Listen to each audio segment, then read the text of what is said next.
Cyber crime police સ્ટેશનમાં એક ગુનો નોંધવામાં આવ્યો હતો ફ્લિપકાર્ટ ઇન્ડિયા પ્રાઇવેટ લિમિટેડ દ્વારા। આ કેસમાં ફ્લિપકાર્ટની સામે એવી હકીકત આવી કે ડિસેમ્બર મહિનામાં એક સુખવિલાસ ક્રિએશન નામની સેલર આઈડીમાં એક સાથે ફ્રોડ્યુલન્ટ ઓર્ડર પ્લેસ કરવામાં આવ્યું હતું 5121 ઓર્ડર્સ, અને એમનું એમ કહેવામાં આવ્યું હતું કે અમારી જે સેલર પ્રોટેક્શન ફંડ છે તો એ પોલિસીની દુરુપયોગ કરવા માટે સેલર દ્વારા ખોટી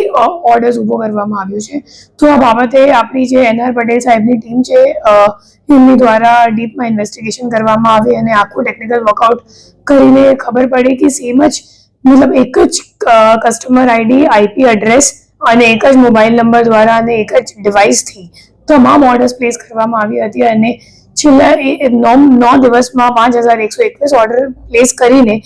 જે સેલર પ્રોટેક્શન ફંડની પોલિસી છે ફ્લિપકાર્ટની એનો દુરુપયોગ કરીને ફ્લિપકાર્ટ સાથે 42 લાખ રૂપિયાની છેતરપિંડી કરવામાં આવી છે। આ જે સેલર પ્રોટેક્શન પોલિસી છે ફ્લિપકાર્ટની, આમાં એવું છે કે એ લોકો જ્યારે આપણી રિટર્ન વિન્ડો, અગર તમે કોઈ કસ્ટમર ઓર્ડર પ્લેસ કરે તો એમની પાસે 7 દિવસનો રિટર્ન વિન્ડો હોય, પણ એ લોકો સેલરને 3 જ દિવસમાં પૈસો આપી દે છે। તો સેટલમેન્ટ કરવાની જે સાયકલ છે એ 3 દિવસની છે અને જે રિટર્નનો વિન્ડો છે એ 7 દિવસનો હોય। તો એમાં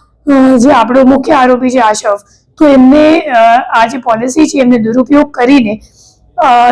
તમામ ઓર્ડર્સ 5121 ઓર્ડર્સ કેશ ઓન ડિલિવરીનો ઊભો કરીને 3 દિવસમાં પેમેન્ટ લઈ લીધું અને ચોથા દિવસમાં તમામ ઓર્ડર્સને કેન્સલ પણ કરી દીધું। અને કેન્સલ કરવાથી જે ફ્લિપકાર્ટ છે એમને પોતાનું પૈસા નથી મળ્યું, પણ એમને ફ્લિપકાર્ટથી 42 લાખ રૂપિયા જે ઓર્ડરનું હતું એ તમામ મળી ગયું। આ સમગ્ર ઘટના જ્યારે સામે આવી તો ફ્લિપકાર્ટ દ્વારા એપ્રિલ મહિનામાં આ જે સેલર છે એમને બ્લેકલિસ્ટ કરવામાં આવ્યું હતું અને અહીંયા ફરિયાદ નોંધાવવામાં આવી હતી। તો આ તપાસમાં આવું સામે આવ્યું છે કે જે આશફ છે એમની સાથે આ 4 અન્ય આરોપી આમાં સંડોવાયેલ છે। આશફનો જે ભાગીદાર છે રક્ષિત, તો એ એકચ્યુઅલી જે બેંક એકાઉન્ટ, જે ખાતામાં ટ્રાન્ઝેક્શન થયું છે 2,46,00,000નું 10 મહિનામાં, તો એ બેંક એકાઉન્ટ રક્ષિતના નામ પર છે અને મોબાઈલ નંબર પણ એમનો જ રજિસ્ટર્ડ છે અને બંને છેલ્લા 2 વર્ષથી ઈ કોમર્સનું કામ કરે છે અને ભાગીદાર છે। ત્રીજો જે માણસ છે એમનું નામ છે ભૌતિક ઠુંબર, અને જે ખોટો ઓર્ડર ઊભો કરવા માટે આશવે જેનું હેલ્પ લીધું, મદદ લીધી, તો એ ભૌતિક ઠુંબર છે। તો ભૌતિક ઠુંબરનો જે ભાગીદાર હતું તો એમ આશીષ વોરા, તો આશીષ વોરા એ ટેલિગ્રામ મારફતે એક જામતારાનો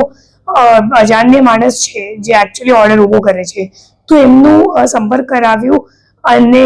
આશરવે દર ઓર્ડરનું 120 રૂપિયા જે જામતારા વાળો મુખ્ય આરોપી છે એમને પેમેન્ટ કરવાનું હતું, એમાંથી